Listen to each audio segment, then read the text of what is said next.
मैं फैसल रियाज तिरमिज़ी सफ़ीर पाकिस्तान मुत्तहदा अरब अमारात में हूँ और मैं अपनी जानिब से और पूरी पाकिस्तानी कम्युनिटी की जानिब से मुत्तहदा अरब अमारात की हुकूमत को और उनके लोगों का तहे दिल से मशकूर हूँ कि इन्हीं ने इतना शानदार सेलिब्रेशंस की हैं। इतना बड़ा पाकिस्तान का मेला दुनिया में कहीं नहीं लगा जो मुत्तहदा अरब अमारात में लगा है। इसमें 45,000 लोगों ने रजिस्टर किया है।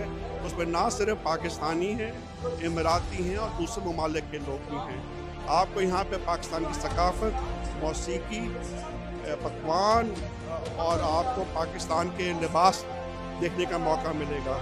लगता है कि जैसे ईद का समा है और मैं शुक्रिया अदा करना चाहता हूँ मुत्तहदा अरब अमारात के सदर का, वज़ीर आज़म का और एमिरेट्स ऑफ पाकिस्तान का और पाकिस्तान एसोसिएशन दुबई का कि इतना शानदार इवेंट उन्होंने ऑर्गेनाइज़ किया।